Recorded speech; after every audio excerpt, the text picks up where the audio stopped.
내 인생의 대적자들, 오늘 기록된 말씀을 중심으로 해서 내 인생의 대적자들 이런 제목으로 말씀을 잠깐 묵상하고 기도하려고 합니다.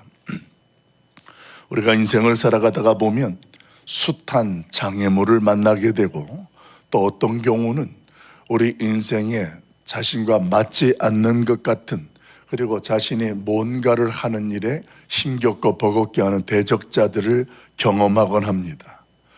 이것은 누구에게나 일어날 수 있는 일인데, 오늘 그런 일들 가운데에 특별하게 하나님께서 그런 일들을 통하여서 또 그런 과정 속에 저와 여러분으로 하여금 깨닫고 알게 하고자 하시는 말씀이 있어서 오늘 그 말씀을 묵상합니다.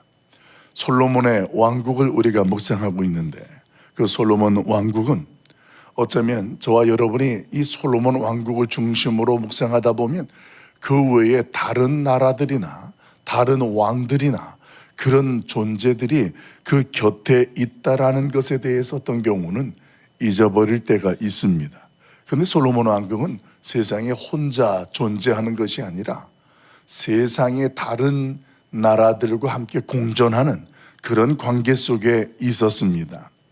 요즘 우리가 세계 정세의 흐름을 보면서 참 미국이라는 나라가 행하는 일들 때문에 전 세계가 그 한 나라로 인하여 경험하게 되어지는 그 세계의 정치적인 흐름이 참 강하게 느껴집니다.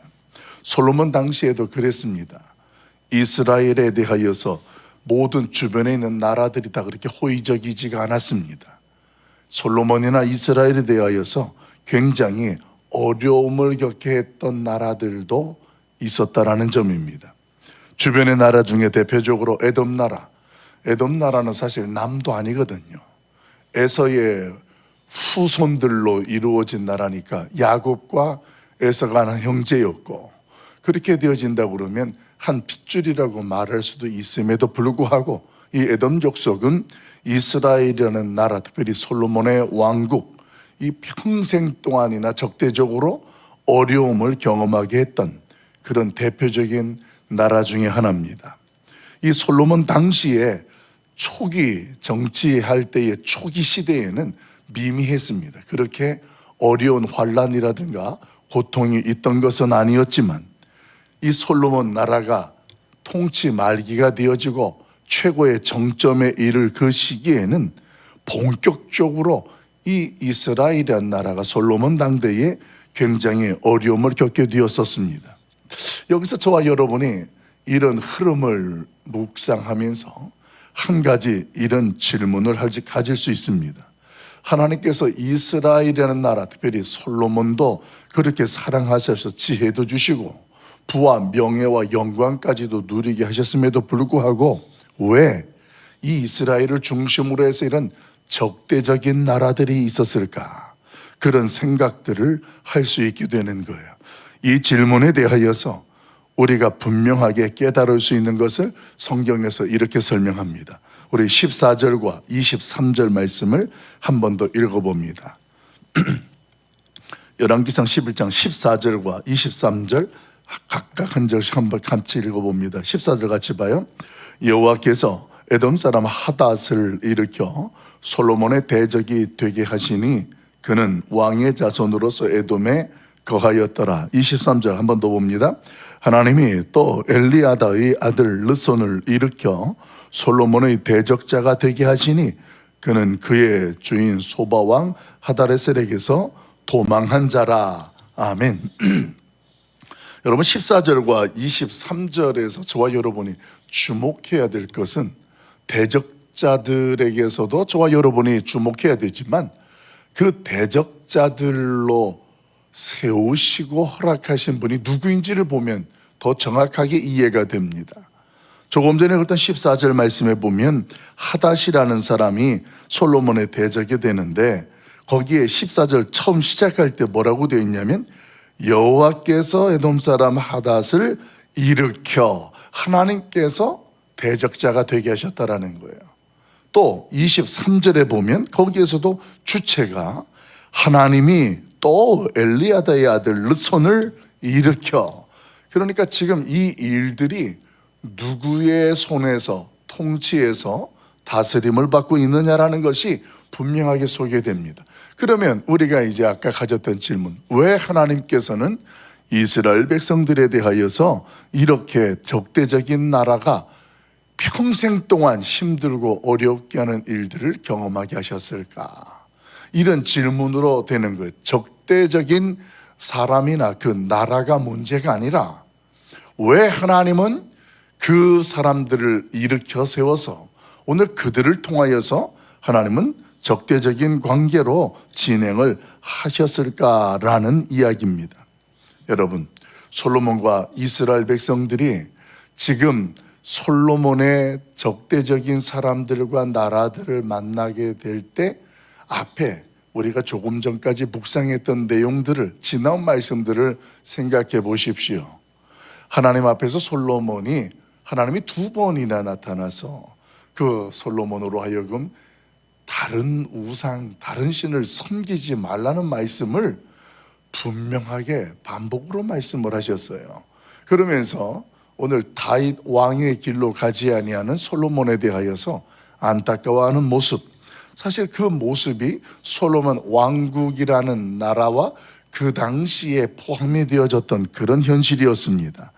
그런 과정 속에 하나님께서는 우상을 섬기는 솔로몬과 이스라엘 백성들을 향하여 크고 작은 대적들이 일어나게 하셨고, 그 일어난 대적들로 솔로몬을 하나님의 뜻을 알게 하고 돌이키게 하는 하나님의 일하심과 역사가 있었다라는 것입니다. 이것을 우리는 하나님의 섭리다 이렇게 표현해요. 그러니까 하나님의 섭리는 특별히 하나님의 뜻을 이루시는 일 중에 우리로 하여금 우리가 생각하지 못했던 것들을 통하여서 하나님께서 개입하시고, 그리고 그 하나님은 우리들을 여전히 사랑하신다, 우리를 향하신 그 하나님의 의지를 깨닫게 하는 일들로 많이 우리는 경험합니다. 지난 주일 저와 여러분이 우리 교회에서 행했던 것처럼 이제 이번에 우리 대한민국에 큰 대형 산불이 나서 우리가 산불 피해 구제 헌금을 드렸습니다. 성도들이 한 마음으로 모아서 하나님 앞에 드렸는데, 근데 그 과정 중에 어떤 분이 저에게 이런 질문을 하셨습니다. 산불 피해와 관련하여서 이런 질문을 했는데, 목사님, 교회들도 탔어요? 그래서 예, 지붕이 폭삭 내려앉았더라고요. 그러자 그분이, 아니 그 교회 성도들이 하나님 앞에 기도하지 않았을까요? 그 질문을 받으면서 이분이 왜 이런 질문을 하실까? 예, 당연히 기도도 했죠. 한국에서 아마 그 당시에 한국 교회들이 다 기도했을 겁니다. 교회들만 타지 않도록, 위험한 일이 경험하지 않도록이 아니라 한국의 불이 빨리 진화될 수 있도록 아마 그렇게 기도했을 것입니다. 그랬더니, 그런데 왜 교회가 탔을까요? 여러분은 어떻게 생각하십니까? 왜 산불이 나고 화재가 났는데 교회들이 폭삭 다, 종탑도 다 흔들어 무너지고 이렇게 어려운 일들이 일어나게 되었을까요? 사실 저와 여러분이 아는 것처럼 이번 산불에 교회만 탄 것이 아닙니다. 산에 있던 문화재로 지정이 되기도 하였고, 우리가 알고 있던 사찰들도 화재 가운데 똑같이 불이 탔고 다 주저앉아서 큰 사찰도 지붕도 내려앉은 것들을 보았습니다. 이런 일들을 보면 사실 이해가 잘 안 될 것 우리가 분명히 다 공감합니다. 근데 여기서 한 가지 저와 여러분이 분명하게 알아야 될 것은, 이 대한민국이라는 나라가 하나님의 손에 붙들려 있고 지금까지 하나님의 섭리 안에 복음이 들어왔고, 그 복음을 통하여 우리 기독교가 우리 대한민국의 어떤 역사적인 현장 가운데에 큰 역할들을 감당해 냈다라는 것, 이것들은 저와 여러분이 분명히 알고 있습니다.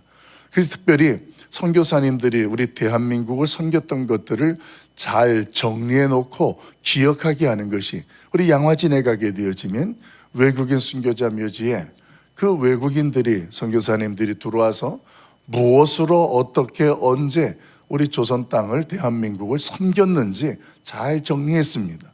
그런데 그런 일들을 하는 가운데 보면 왜 그들이 들어왔다 어떤 경우는 열흘 만에 더 죽기도 하고 어떤 경우는 그 풍토병 때문에 아이들이 태어나자마자 죽기도 하고 막 이런 일들이 일어났을까. 참 그 묘소를 저도 몇 차례를 가면서도 하나님께서 그냥 하나님의 일을 하면 일사천리로 뭐 어떤 거침없이 진행이 잘 되었으면 좋겠는데 근데 왜 그런 일들이 일어났을까? 아마도 그렇게 이해하지 못하는 분들도 있고 일들도 경험할 것입니다. 그런데 중요한 것은 그 순간까지도 우리 대한민국은 하나님의 손에 붙들려 있었고 그 하나님이 다스리시고 통치하셨다라는 것을 우리가 분명히 기억하고 있다라는 것입니다. 마찬가지입니다.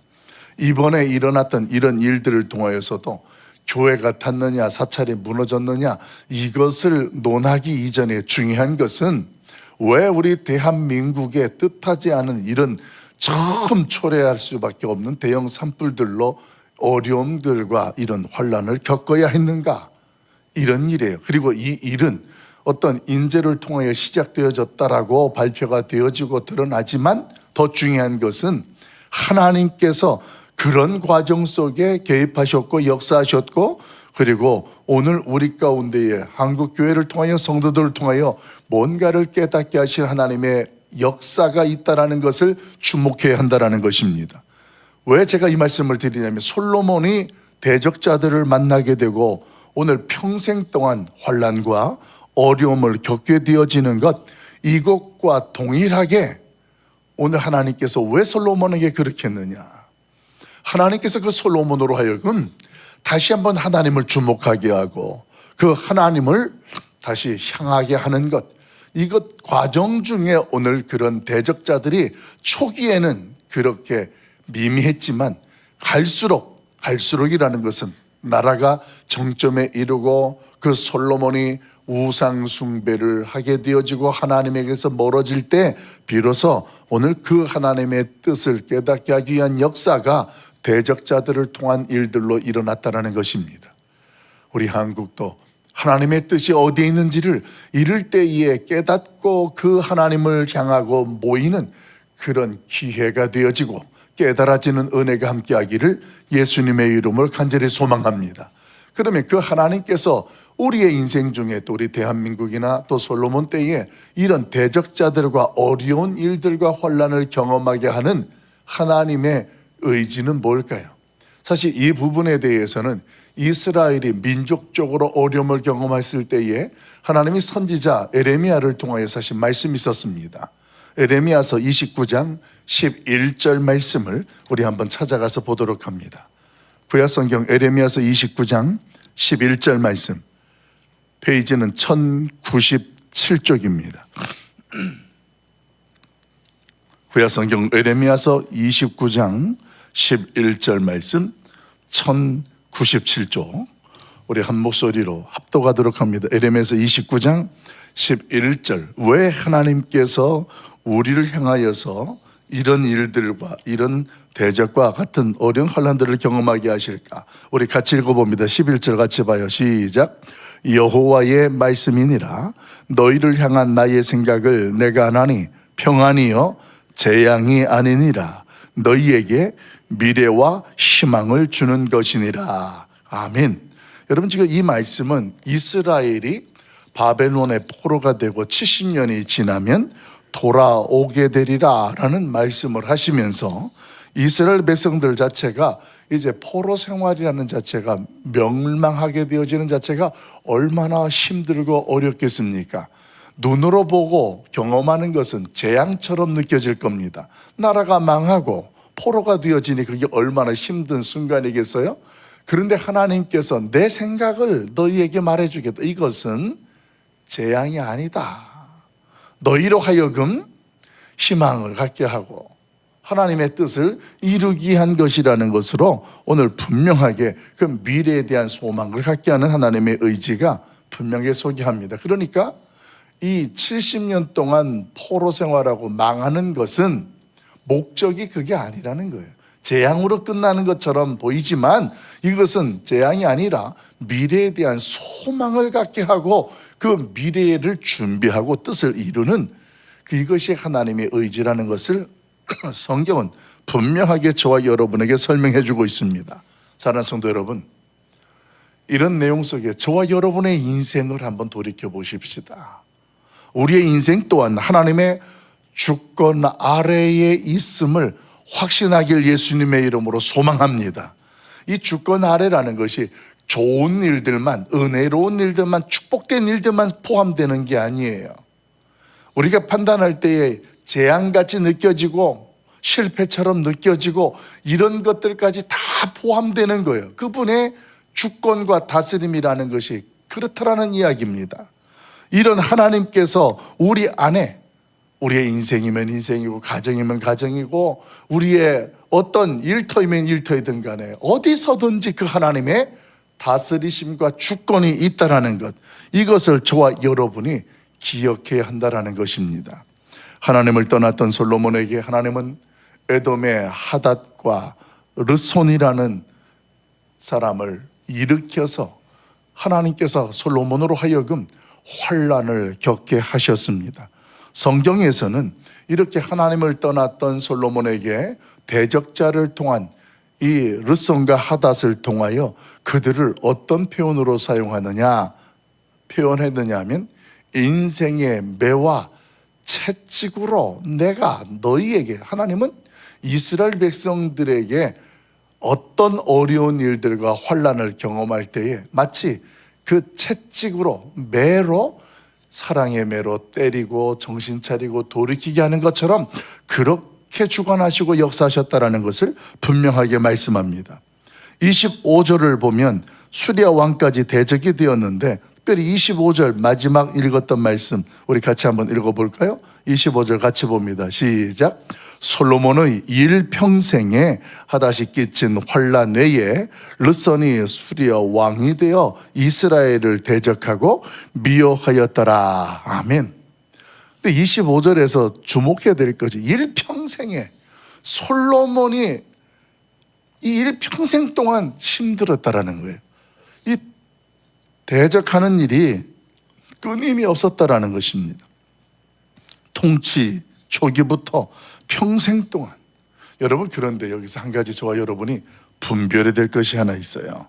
그것이 뭐냐면 솔로몬이 하나님을 경외할 때에는 그 주변에 일어나는 대적자들이 대적처럼 느껴지지 않았다라는 거예요.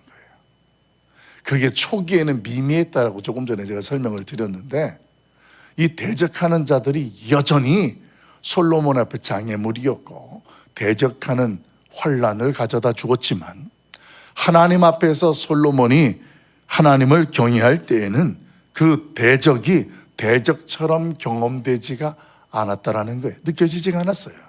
그런데 그가 범죄하였을 때에는 그 평생 동안에 일어나는 대적들이 환난이요 고통으로 경험되게 되었다라는 점입니다.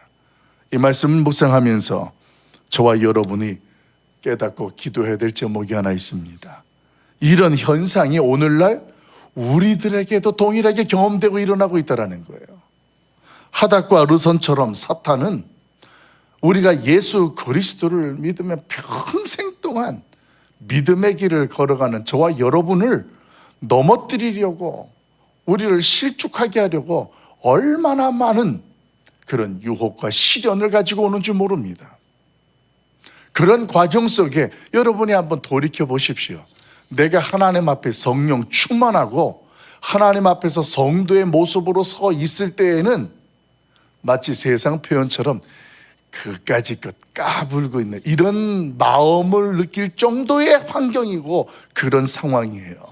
그런데 내가 혹여 하나님에게서 조금 거리감이 느껴지거나 내가 그 어떤 세상적인 생각이나 방식들이 자꾸 내 인생 속에 파고들어 왔을 때에는 동일하게 여전히 우리를 유혹하고 시련하고 넘어지기려 했던 그 사단의 세력이 큰 시험거리가 되어지고 근심거리가 되어지고 환난과 고통으로 느껴진다는 것입니다. 이런 일들이 없던 게 아니었어요. 그동안 늘 있었어요. 그런데 그런 것들이 그렇게 크게 문제가 되지 아니하고 와닿지 않았다라는 것입니다. 그런데 그게 어느 날 크게 와닿아요. 여러분, 이때 깨달아야 될 것이 무엇입니까? 그 문제가 중요한 문제가 아니에요. 내가 지금 하나님 앞에서 지금 그 어떤 모습이고, 왜 내가 이것이 그렇게 큰 짐처럼 느껴지고 장애물처럼 느껴지느냐? 오늘 이 부분에 대하여 저와 여러분이 분별하고 있어야 한다는 것입니다. 사랑하는 성도 여러분, 오늘 나의 인생 속에, 우리의 환경과 그 어떤 처지 속에 그 무엇이 우리를 대적하고 만나는 장애물처럼 느껴진다면 기억하십시오.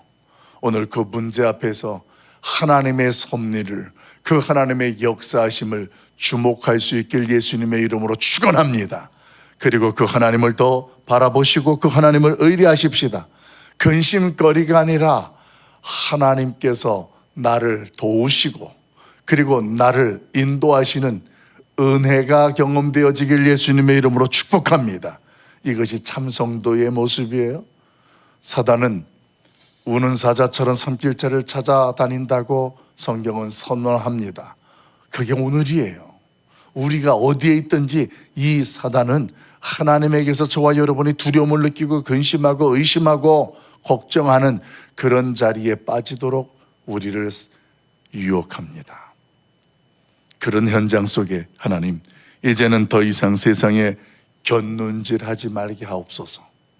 하나님께서 나로 하여금 하나님의 말씀 앞에, 충만함 앞에서 오늘도 그런 유혹거리와 또 어떤 의심거리가 있다 할지라도 그 하나님의 역사하심을 기대하면서 그 하나님을 더 가까이 하고 오히려 참 성도로서의 누릴 수 있는 평강과 그 하나님의 은혜를 경험하고 고백할 수 있기를 예수님의 이름으로 간절히 축원합니다.